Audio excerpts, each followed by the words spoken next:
교독해서 읽겠습니다. 페이지 수 194페이지 사도행전 5장 17절로 32절 찾으셨으면 아멘. 교독합니다. 대제사장과 그와 함께 있는 사람 즉 사두개인의 방파가 다 마음의 시기가 가득하여 일어나서 사도들을 잡아다가 옥에 가두었더니 주의 사자가 밤에 옥문을 열고 끌어내어 이르되 가서 성전에 서서 이 생명의 말씀을 다 백성에게 말하라 하네. 그들이 듣고 새벽에 성전에 들어가서 가르치더니 대제사장과 그와 함께 있는 사람들이 와서 공회와 이스라엘 족속의 원로들을 다 모으고 사람을 옥에 보내어 사도들을 잡아오라 하니 그 아들이 가서 옥에서 사도들을 묶지 못하고 돌아와 이르되 우리가 보니 옥은 든든하게 잠기고 지키는 사람들이 문에 서 있으되 문을 열고 본즉 그 안에는 한 사람도 없더이다 하니 성전 맡은 자와 제사장들이 이 말을 듣고 의혹하여 이 일이 어찌 될까 하더니 사람이 와서 알리되 보소서 옥에 가두었던 사람들이 성전에 서서 백성을 가르치더이다 하니 성전 맡은 자가 부하들과 같이 가서 그들을 잡아왔으나 강제로 못함은 백성들이 돌로 칠까 두려워함이더라. 그들을 끌어다가 공회 앞에 세우니 대제사장이 물어 이르되 우리가 이 이름으로 사람을 가르치지 말라고 공문하였으되 너희가 너희 가르침을 예루살렘에 가득하게 하니 이 사람의 피를 우리에게로 돌리고자 함이로다. 베드로와 사도들이 대답하여 이르되 사람보다 하나님께 순종하는 것이 마땅하니라. 너희가 나무에 달아 죽인 예수를 우리 조상의 하나님이 살리시고 이스라엘에게 회개함과 제사함을 주시려고 그를 오른손으로 높이사 임금과 구주로 삼으셨느니라. 우리는 이 일의 증인이요 하나님이 자기에게 순종하는 사람들에게 주신 성령도 그러하니라 하더라. 아멘. 아멘. 오늘도 귀한 은혜가 사모하는 우리 모든 성도님들에게 충만하기를 주의 이름으로 소망합니다. 오늘 본문의 말씀을 가지고 이번 주 그리고 다음 주까지 쭉 연결을 해서 같은 제목으로 말씀을 전하려고 합니다. 우선 우리가 삶을 살아가는 태도, 상관된 모습으로 여러 가지를 이야기할 수 있습니다만은 저는 이 두 가지를 생각해 보려고 합니다. 하나는 보통 회피형의 사람입니다. 그저 나한테 어려운 일들, 시험들, 골치 아픈 일들, 아픈 일들, 또 돈이 없어서 괴로운 일들 이런 일들만 제발 안 생기게 해주십시오 라고 하면서 자기 스스로 그러한 일들을 만나지 않기 위해서 애쓰고 힘쓰는 삶을 살아가는 사람들 이런 유형의 사람들이 분명히 이 세상에는 있습니다. 대부분 안 믿는 사람이 여기에 속하겠죠. 그리고 애석하지만 믿는 사람들도 이런 보통 회피형의 삶을 살아가는 사람들도 있어요. 절대자이신 하나님이 계시지만 그분께 맡기고 그분을 의지하는 게 아니라 믿음은 가졌는데 세상의 모든 것들은 내가 결정하고 내가 회피하고 이겨내려고 하며 그렇게 살아가고 있다는 거죠. 그러니까 이런 부류의 사람들에게는 어쩌면 예수 믿는다라고 하는 신앙이 그리고 하나님 앞에 기도하는 것이 하나의 수단이 되기도 해요. 수단이 되면 안 되잖아요.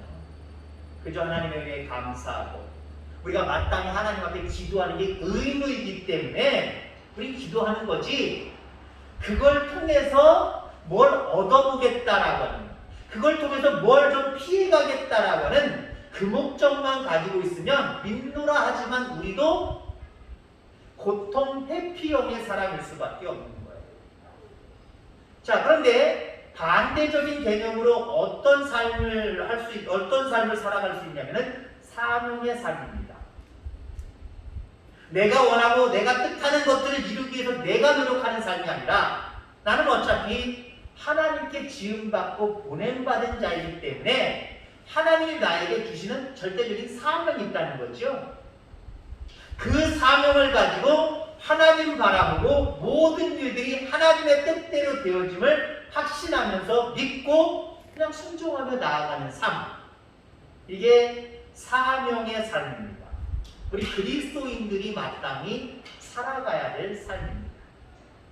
믿노라 하면서 내가 모든 것들을 결정하고 내가 모든 것들을 할 수 있다라고 하는 착각들을 버리면서 오직 하나님 뜻에 있음을 기억하고 사명의 삶을 살아가는 저와 여러분들 다 되기를 주의 이름으로 축원합니다.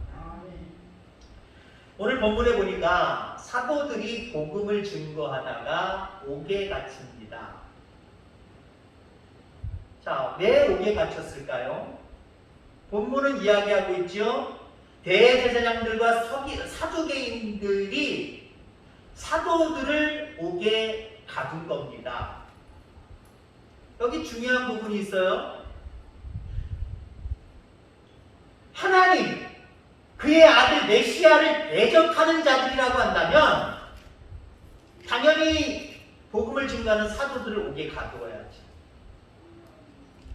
근데 대제사장들과 사두개인, 여러분들 사두개인은 물론 우리가 바로 이야기하니까 그렇죠. 어렵죠. 어렵게 얘기 안 하려고 합니다.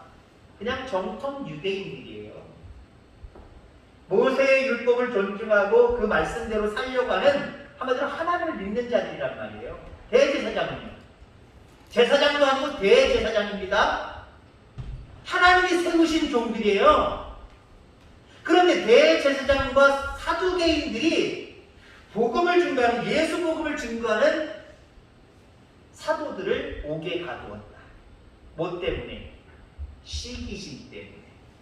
시기심. 물론 내가 믿는 하나님과 네가 믿는 하나님이 다르구나, 이것도 물론 이들에게는 있을 거예요. 왜요? 대제사장, 이 당시 초대교회 당시 대제사장들과 서기관들이나 바리새인들이나 정통 유대인들, 예수 복음을 믿지 못하는 사람들은요, 예수 자체가 하나님의 아들이다라고 인정하지 않았기 때문에 벌어지는 일들입니다. 자, 그런데 오늘 본문에는 사도들을 옥에 가둔 것을 시기심 때문에 그렇다라고 이야기해요. 사실은 그들도 예수님의 행적들이나 다시 살아나심과 모든 일들을 바라볼 때 그들 스스로도 예수를 완전히 배척할 수는 없는 거예요. 그런데 이들은 사명 중심의 삶을 살지 아니하고 자기 뜻대로 자기 마음대로 모든 일들을 조종하면서 그저 내 주권이 두둑해지는 것, 거기에만 관심 갖는 한마디로 사건들이 했어요. 사건들. 그러니 아무 대가 없이 오직 예수 복음을 증거하고 오히려 기존에 있는 대제사장들이나 사두개인이라든가 서기관들, 바리새인들이 행하는 모든 일들을 대적하고 있잖아요. 그러니 어때요? 우리의 일을 가로막고 있다는 거예요. 우리의 이윤을 가로막고 있다는 거예요.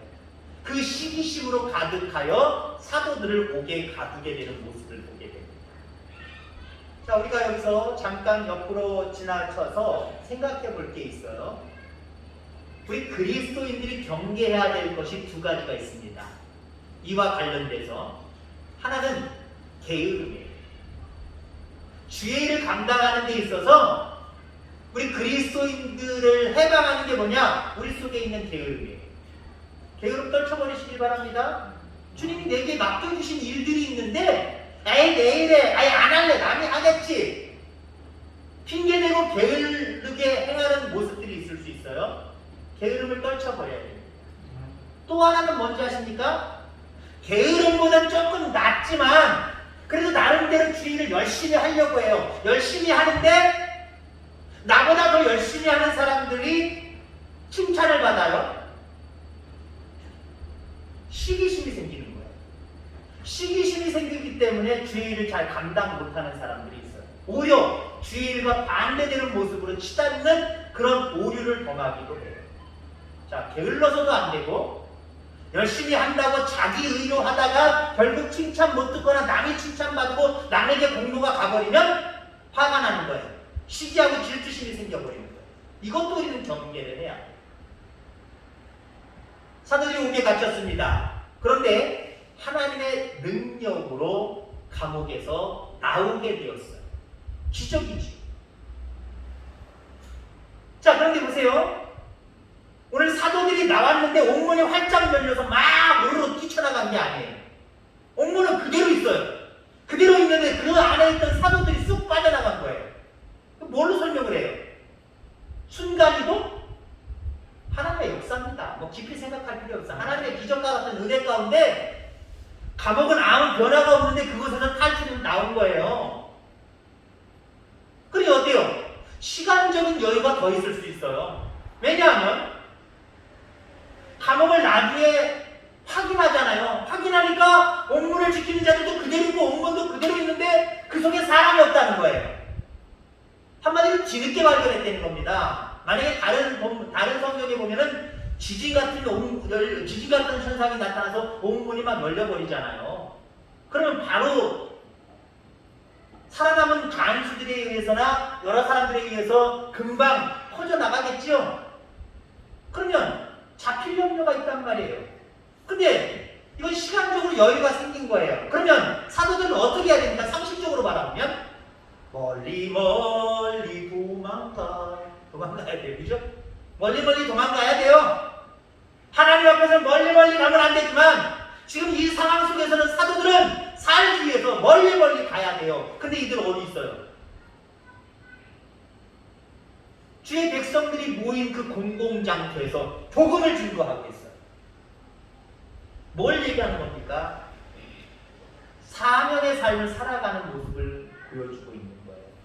만약에 고통 회피형의 삶을 살았다면은 야, 우리가 감옥에 복음 증거하다 갇혔는데 어떻게 나오게 됐어? 야, 지혜롭다. 빨리 도망가야 돼. 또 감옥에 들어갈 일 없잖아. 또 감옥에 들어간다면 어쩌면 이제는 감옥에다 가두는 것뿐만 아니라 우리를 죽일 수도 있어. 더 고통을 우리에게 가중하게 줄 수도 있어. 이기에 우리 도망가자. 스스로 계획하고 스스로 생각해서 고통을 회피하기 위해서 살아가는 삶을 살아갈 수 있는 게 뻔한 일이에요. 그런데 이들은 고통 회피형의 사람이 아니라 사명의 사람들이었어요. 아멘.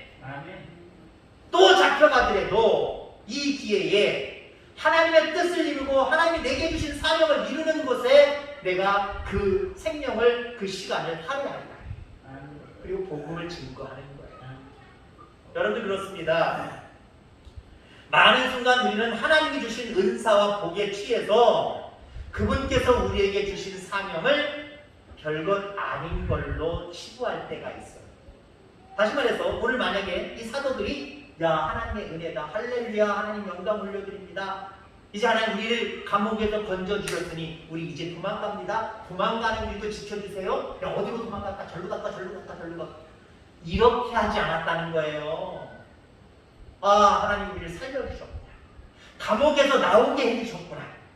그걸 사명과 연결하잖아요. 어떻게 하면 피해갈까? 어떻게 하면 이런 일들 다시는 안 당할까? 여기로 연결하는 게 아니에요.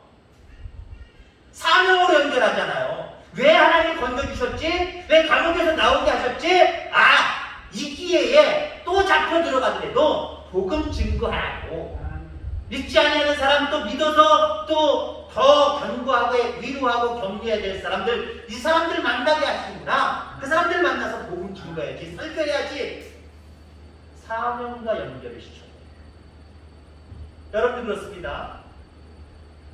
우리는 하나님이 주신 많은 은혜와 축복, 그걸 바라보면서 감사하세요.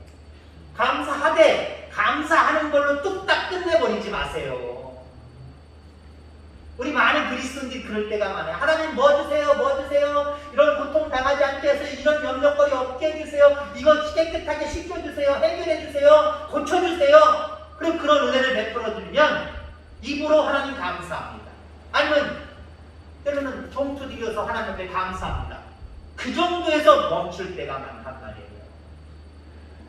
여러분 거기에 왜가 필요해요. 왜? 하나님이 왜 나한테 주셨습니까? 왜 이거를 해결해 주셨습니까? 왜 이렇게 고통을 피해갈 수 있도록 역사해 주셨습니까? 왜가 필요해? 왜? 하나님께 왜 한번 물어보세요. 그러면 앞으로 그런 일 당하지 말라고. 왜 우리를 건져주셨죠? 빨리 도망가라고. 하나님 그렇게 말씀하셨을까요? 왜라고 물어보면요, 하나님은 반드시 우리에게 주신 사명과 우리의 생각을 연결해 주세요. 아, 그래서 하나님이 고쳐주셨구나. 그래서 하나님이 해결해 주셨구나. 그래서 우리를 건져주셨구나. 그렇게 생각이 되면요, 사명과 연결하기가 바로 쉬워져요. 그냥 입으로만, 아니면 죄송한 표현이지만 얄팍한 감사헌금으로만 그것으로 감사를 끝내버리고, 하나님이 하셨다 고백하는 그 정도로 끝내버리고, 나머지는 내 욕심대로 내가 추구하는 삶을 살려고 애쓰지 말고요, 어떠한 일이든지 하나님이 주신 내게 복 주신 것, 은혜 주신 것, 이것을 가지고 사명과 연결할 줄 아는 저와 여러분들 다 되기를 주의 이름으로 축원합니다. 지금 우리가 무엇을 가지고 있느냐가 중요하지 않아요. 얼마나 많이 가지고 있느냐가 중요하지 않아요. 하나님께 많이 받아서 알량한 몇 가지로 영광을 돌리는 것, 그건 부끄러운 일 아닙니까? 받은 복을 사명으로, 순종으로 연결해야지 자랑으로 연결하면 안 돼요. 물론 자랑도 하나의 신앙 고백이 될 수 있기 때문에 자랑할 땐 또 자랑해야 돼. 내가 예수 믿었더니 이렇게 하나님 역사하셔 주셨어. 자랑할 건 물론 자랑해야죠. 근데 자랑만으로 연결해 버리지 말고요, 사명으로, 순종으로 연결하는 것, 그게 바로 하나님이 기뻐하시는 모습임을 기억하게 되기를 주의 이름으로 축원합니다. 자, 이제 본격적으로 오늘 제목의 말씀 쪽으로 좀 들어가려고 합니다. 우리가 사명을 완수하는 데 있어서 커다란 장애가 있다고 한다면, 장애물이 있다고 한다면 바로 그게 자기 보존 능력입니다. 이걸 우리는 이겨내야 해요. 자기 보존 능력이 뭐예요? 보존 능력. 자기를 스스로 자기가 지키겠다, 자기는 그런 능력이 있다 라고 생각하고 자기가 결정하고 자기가 그냥 행동하며 살아가는 거예요. 사명의 사람은 그렇게 하면 안 돼요. 하나님이 감옥에서 우리를 건져주셨으니, 야, 우리 스스로 이제 목숨 건져야 돼. 스스로 보호해야 돼. 야, 그러니까 도망가자. 이건 자기 보존 능력을 이기지 못한 사람이에요. 그래 도망갔다고 한다면 그 사도들 하나님 나라에 가지도 못할 수도 있을 거고요, 가도 부끄러운 상급만 기다리지 정말 엄청난 상급이 기다리지 못했을 것 같아요. 근데 그들은 어땠어요? 자기 보존 능력을 버렸어요. 아, 나를 건져주셨구나. 이 기회에 도망가지 못하면 나는 잡혀서 이제 결국 죽을지도 몰라. 이거 버렸어요.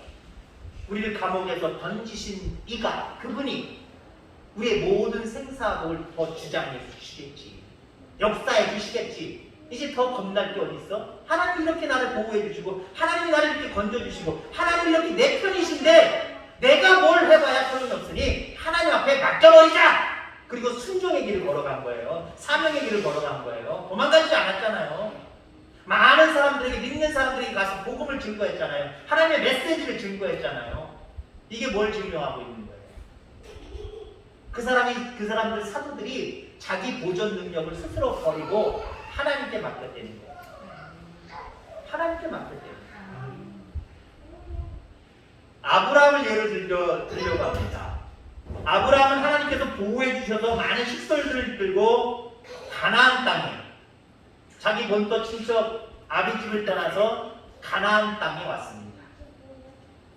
가나안 땅에 왔는데 가만히 보니까 가나안 땅에 기근이 들었어요. 그러면 자기 보존 능력을 버리는 사람, 이기는 사람이었다고 한다면 하나님이 가라고 하셨으니까 책임져 주시겠지. 그리고 내 식솔들 그리고 몇 가지 무사히 인도하신 하나님께서 비록 이 땅이, 가나안 땅이 기근이 들었지만 먹고 살게 해 주시겠지. 하나님 앞에 맡겼어야 돼요. 근데 아브라함이 자기 보존 능력이 강하게 일어났어요. 야, 내가 그래 새끼들 다 데리고 왔고 가족들 다 데리고 왔는데 야 여기서 굶어 죽을 수는 없지. 어떻게든 내가 내 식구들을 다 먹여 살려야지. 어떡하지? 어떡하지? 야 여기 있으면 안 되겠다. 이 땅은 지근이 들어서 나도 굶어 죽고 내 식구들도 다 굶어 죽겠다. 아 애굽으로 가자.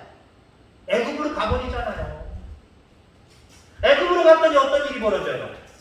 애굽의 왕이 자기 아내 사라를 보고 마음을 빼앗겨버렸어요. 와 이쁘다. 내 아내 삼고 싶다. 그 주인격인 아브라함을 불러서 야 이 여자 누구냐? 너랑 어떤 관계냐? 그랬더니 아브라함이 뭐래요? 자기 보존 능력을 이기는 사람이라면 아 이거 왕이 내 아내를 사랑해서 뺏을 수도 있고 나를 죽일 수도 있겠다. 그러나 하나님이 나를 지켜주시면 이런 상황 속에서도 나는 살리라. 우리 모두는 살리라. 이렇게 하나님 앞에 맡기는 모습이어야 되는데 어떻게 하면 살 수 있지? 야 이거 위기네. 어떡하지? 내 무입니다. 거짓말했잖아요. 뭐가 발동했기 때문에? 자기 보존 능력이 발동했기 때문에. 얼마나 어리석어요. 얼마나 어리석어요. 여러분들 자기 보존 능력을 이겨내시기를 주의 이름으로 축원합니다.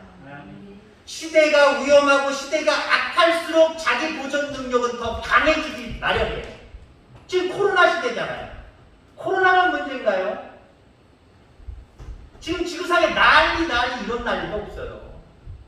저는 마음속에 제가 스스로 걱정한다고 걱정하는 게 아니라 오늘 말씀을 설교를 돕기 위해서 이야기하면 북한보다는 저는 일본이 뭔 짓을 할지 저는 요즘 조금 약간 겁나더라고요. 왜요? 코로나 정말 2만 명 넘어가도록 지금 엄청나게 확산돼 가고 있죠. 앞으로 확산 더 될 거라고 이야기를 하고 있죠.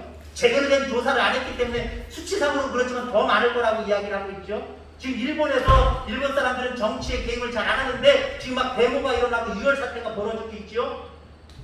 이제는 후지산이 폭발을 해가지고 화산이 폭발해서 이제 일본이 자치를 감춘다느니 이런 얘기 나오지요. 빚을 엄청나게 져가지고 1인당 1억 원 이상을 세금을 내야 된다라고 하는 그런 얘기가 나오지요. 이 김에 확 북한이 불바다하고 언제 쳐내려올 지금 한참 공포에 떠온 것처럼 일본이 죽을 바에는 한국 물고 죽자 하면서 미사일 발사할까봐 저는 요즘 걱정되더라고요. 물론 이것도 하나님 앞에다 맡겨야 돼요. 세상이 이 정도로 악하게 하고 있어요. 우리가 잘 아는 대로 지금 한참 뉴스에 떠들고 있는 아프가니스탄.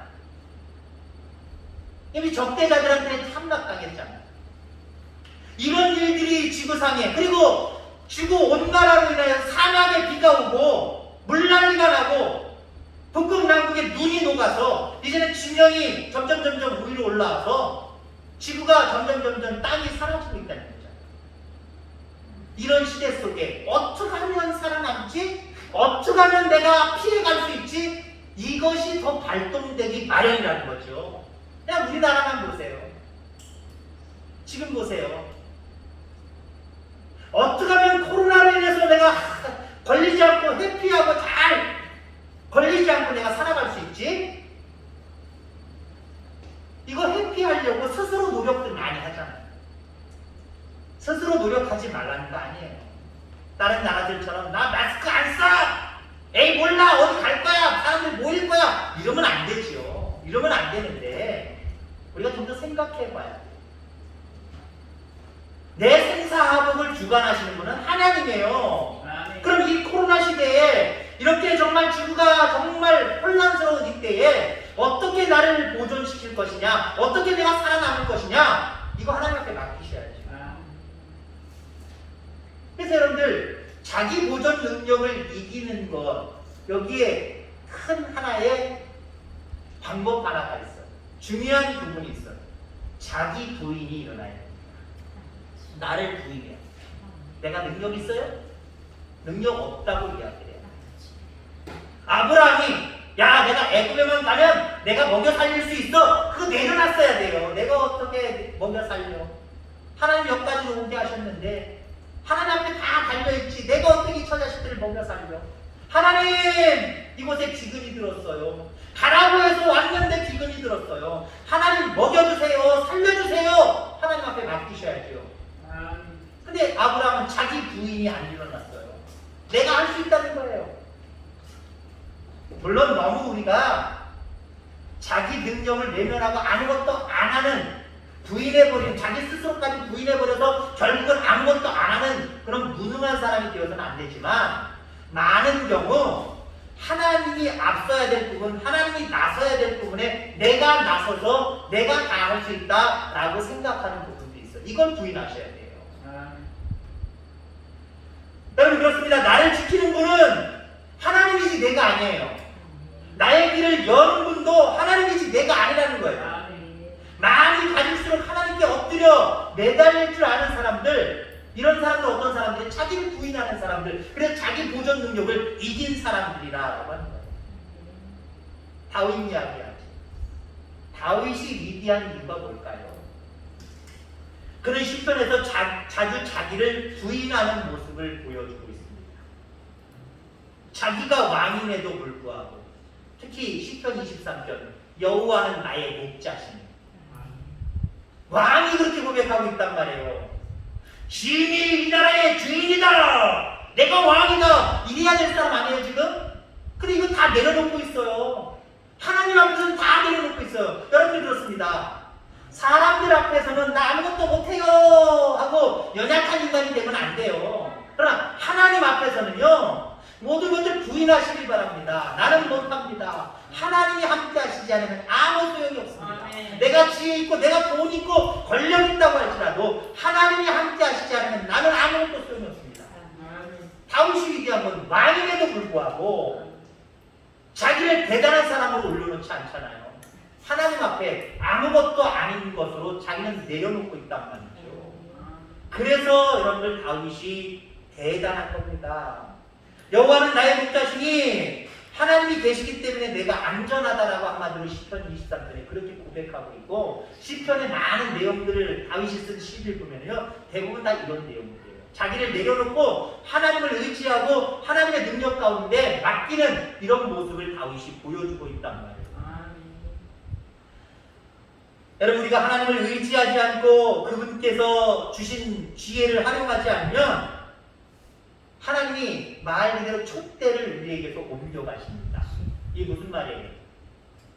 너희 없어도 그 일 맡길 사람 많다는 거예요. 이건 우리에게 불행인 겁니다. 이건 우리에게 불행인 거예요. 내게 맡겨주신 게 내게 은혜예요. 내게 복이에요. 그러면 여기서 자기 보존 능력을 가지고 내가 해야 될 것이 아니라 맡겨주신 그 일들을 잘 감당할 수 있도록 하나님께 맡기셔야 돼요. 하나님의 능력을 구해야지요. 하나님을 바라보셔야지요. 그런 사람들이 하나님 기뻐하는 사람들이고요. 그런 사람들을 통해서 하나님의 일들은 실행되어져 가는 거예요. 하나님은 바로 이런 사명자들을 기다리고 계십니다. 그리고 여러분들이 그런 사명자가 되기를 간절히 소망하십니다. 이 땅에 살아가면서 점점 악해져 가고 있어요. 점점 정말 놀랄 정도로 놀라운 일들이 깜짝깜짝 놀라면서 위기의식을 느껴야 되는 일들이 우리 주변에 너무 많이 일어나고 있어요. 이런 상황 속에서 여러분들이 할 수 있는 일들 많다고 착각하지 마세요.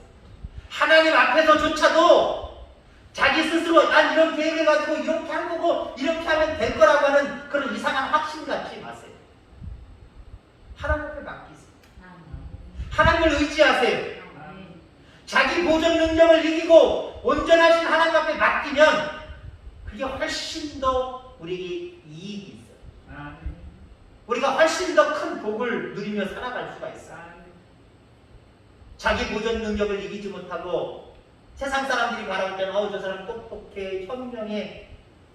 그러나 그 사람은 망하는 거예요. 그 사람은 더 연약해져 가는 거예요. 그 사람은 더 병들어 가는 거예요. 그 사람은 더 실패자로 서가는 거예요. 그러나 자기 보존 능력을 이기고 버리고 하나님만이 나의 목자가 되십니다 라고 고백하며 하나님 의지하고 하나님이 내게 맡겨주신 일들이 무엇이지? 사명의 삶을 살아가는 사람은요, 하나님이 책임져 주세요. 코로나로부터 책임져 주시고 모든 지구의 어떤 여러 가지 이상 기후로부터도 지키시고 인도하시고요, 그 어떤 위험으로부터 우리들을 지키시고 인도하시며 우리를 이끌어 가십니다. 이 하나님을 체험하며 살아가는 참된 사명의 사람들 다 되기를 주의 이름으로 축원합니다. 아멘. 기도하겠습니다. 하나님 아버지 감사합니다.